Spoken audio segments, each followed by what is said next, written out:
Itukuzwe damu ya Kristo.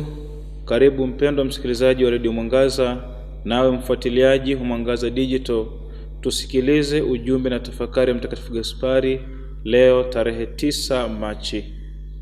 Msalaba ni ngazi inayopendeza ya kwenda mbinguni, ni kazi za Bwana, ni matunda ya machozi, kushindwa, kujinyima, dharau na kudhalilishwa. Hata hivyo tunafarijika kwa kazi nzuri inayotelekezwa.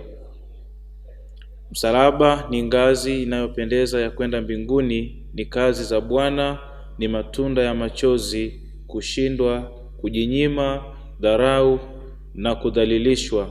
Hata hivyo tunafarijika kwa kazi nzuri inayotelekezwa. Nikukaribishe tena mpendwa msikilizaji wa Radio Mwangaza, nawe mfuatiliaji wa Mwangaza Digital, tutafakari ujumbe huu. Msalaba ni kiini cha imani ya Kikristo, kwa sababu juu yake msalaba huo Yesu Kristo alitoa sadaka ya wokovu wa mwanadamu pale alipomwaga damu yake azizi. Katekisimu ya Kanisa Katoliki inatufundisha kwamba msalaba ni ishara ya wokovu na kuwa kifo cha Kristo. Msalaba si tukio la kawaida, bali ni sadaka ya upendo na upatanisho kati ya Mungu na mwanadamu. Kumbe basi ndiko kusema ni kwa msalaba dhambi na mauti vilishindwa. Mtakatifu Gaspari alisisitiza kupenda mateso kwa ajili ya damu ya thamani ya Yesu, akiona dharau kama utukufu, huku maandiko matakatifu yakituhimiza juu ya kubeba msalaba wetu na kumfuata Kristo. Rejea Injili ya Mathayo sura ya 16 aya 24.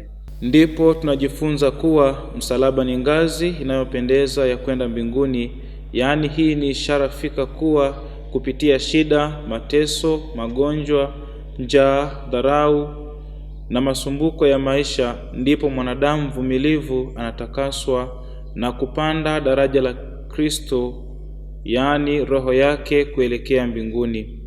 Sio mateso tu ndiyo yanayotupandisha, la hasha, bali kuyapokea kwa upendo.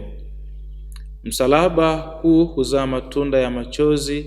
Haya ni matendo mema ya utume na huduma ambayo mara nyingi yanahitaji dhabihu kubwa, kukataliwa au kudharauliwa. Mtakatifu Gaspari alipenda kusema kuwa kudhalilishwa si aibu, bali ni ushirika wa karibu na mateso ya Kristo. Alijinyima raha ili kuokoa roho, akiona msalaba kama kiti cha enzi cha upendo wa Mungu. Tena anatukumbusha juu alivyodhalilishwa na kufukuzwa kwa kukataa kula kiapo kwa Napoleoni. Tena anatukumbusha juu alivyodhalilishwa na kufukuzwa kwa kukataa kula kiapo kwa Napoleoni. Tunajifunza kwamba utayari wa kukataliwa kwa ajili ya ukweli wa Injili ni kielelezo cha juu cha imani. Tumaini na faraja katika mateso ni kuupata utakatifu. Rejea waraka wa Mtume Paulo kwa Warumi sura ya 8 aya 18. Kwa maana nayahesabu mateso ya sasa kuwa si kitu kama utukufu ule utakaofunuliwa kwetu. Mpendwa msikilizaji wa Radio Mwangaza, nawe mfuatiliaji wa Mwangaza Digital, tumuombe Mungu atujalie uvumilivu wa sala, kwani yote yatakuwa ya kitambo kidogo. Mwishowe Mungu atatuibua kama washindi.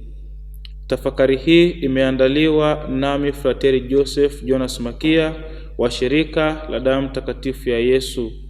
Itukuzwe damu ya Kristo.